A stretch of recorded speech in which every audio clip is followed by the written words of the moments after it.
They told him the galaxy was vast, but no one warned him it could feel lonely. Until the day his escape pod crashed onto a rose-gold desert under two burning suns, and a figure stepped out of the shimmering dust. An alien princess, tall, radiant, eyes glowing like blue fire, her first words. "There are no men left on my planet, and you're not leaving." In that moment, every survival instinct he had screamed, but a different question echoed louder. Why was she looking at him like he was their last hope?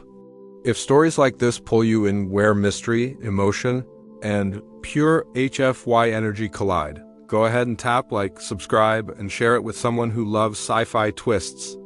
It helps the channel grow, and honestly, it means a lot. The first thing he felt was heat. Not the soft warmth of sunlight, but a sharp, biting wave rolling off the sand beneath him. When he opened his eyes, the world looked unreal, an endless desert of rose-gold dunes glowing under two harsh suns. His escape pod lay half-buried behind him, smoking gently, its hull cracked like an eggshell. He pushed himself upright, wincing as a jolt of pain shot through his ribs. The crash had been bad, but something else made his pulse climb faster. Footprints, not human ones. They circled the pod light, slender, almost elegant, and the sand was still collapsing into them, meaning whoever made them was close. Very close. He scanned the horizon. Nothing but shimmering heat and distant ridges. Still, he could feel eyes on him, watching, measuring. "Hello?" He called out, knowing how useless it was. His voice vanished into the wind. A sudden breeze swept past him, carrying a scent he didn't recognize, sweet, metallic, almost electric. Then a shadow crossed the dunes ahead, tall, graceful, moving with purpose. His throat went dry, whoever that was. They hadn't come here by accident, and judging by the deliberate steps approaching him, they already knew exactly who he was.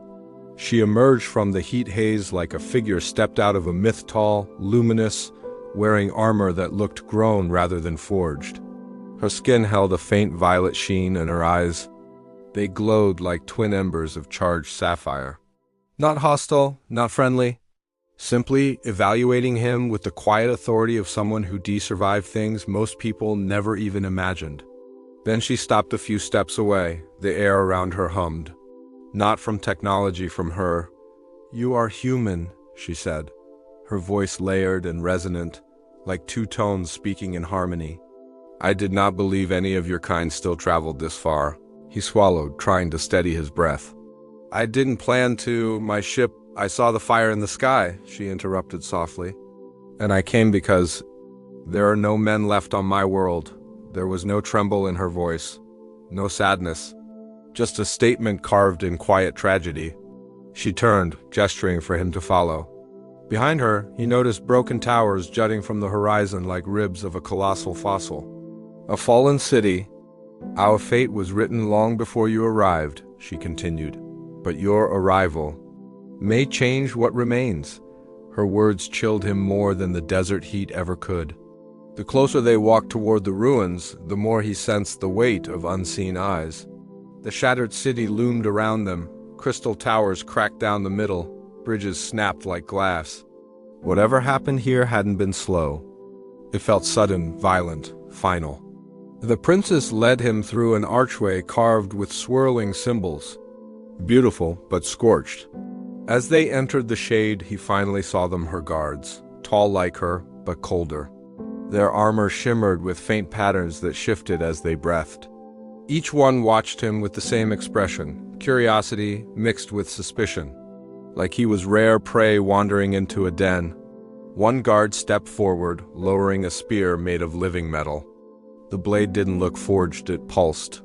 "He is fragile," the guard said. "He won't survive the palace air." "He will," the princess replied, not even looking back. "I choose it, not him."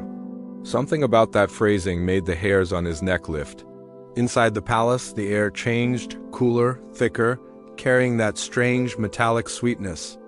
The walls shimmered as if lit from within, yet half the chambers lay shattered, as though the heart of the place had exploded outward. She turned to him, expression unreadable. "I want you here," she said, "not as a guest, as an answer." His stomach tightened. What question was he supposed to answer? She led him deeper past collapsed halls, past murals half-scorched into darkness. Each step felt heavier, not because of the ruins, but because every guard he passed stared at him like they were memorizing the shape of his bones. At the end of a spiraling corridor, she stopped before a sealed door grown from violet stone. With a touch of her palm, the surface parted like petals folding open. Inside was a chamber unlike anything he'd seen, quiet, circular, pulsing with a dim blue heartbeat. Floating in the center were spheres, dozens of them. Some cracked, some dark, one still glowing faintly. "What are they?" he whispered. "Echoes," she said softly. "The last imprints of our men," his breath hitched, "not bodies. Not ashes, memories stored, preserved. Fading." She approached one sphere and placed her hand against it. A ghostly figure flickered inside, broad-shouldered, regal, proud before dissolving into static.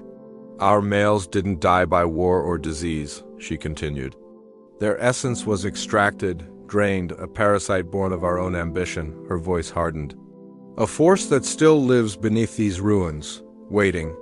Then she turned to him. "You are the first male in centuries whose biology can resist it. That is why you're here." His pulse thundered. "Resist what, exactly?" The floor trembled soft at first, then deep enough to rattle the chamber walls. The princess didn't flinch. She stepped closer, her eyes locking onto his with a rare flicker of fear. "It's waking," she said. "The thing that hollowed our men. The thing that learned to feed on strength, pride, identity." He felt the vibration through his boots. Something moved beneath them, heavy, slow, hungry. Every instinct screamed to run, but something sharper rose in him instead. Anger, humanity's old, stubborn fire. "Tell me what I have to do," he said. Her expression softened, not with affection, but with relief. "Stand with me, fight it. Your body can survive its pull." "Mine cannot alone." The chamber floor split open, revealing a swirling mass of light and shadows like a storm made of memories and hunger. It reached upward, tendrils snapping through the air. For a moment, he felt it claw at him, trying to dig into his thoughts. But it recoiled. Human minds were too wild, too chaotic, too full of messy emotions and contradictions. The parasite choked on it. He grabbed the princess's arm. "Now?" Together, they surged forward, her energy blazing, his will unbreakable, forcing the creature back into the pit, sealing it beneath layers of living stone. Silence fell. The princess exhaled, trembling. "You saved my world." He shook his head. "No, humanity did. And somewhere deep in the ruins, the galaxy learned again why humans were still feared. Still revered, still legends among the stars.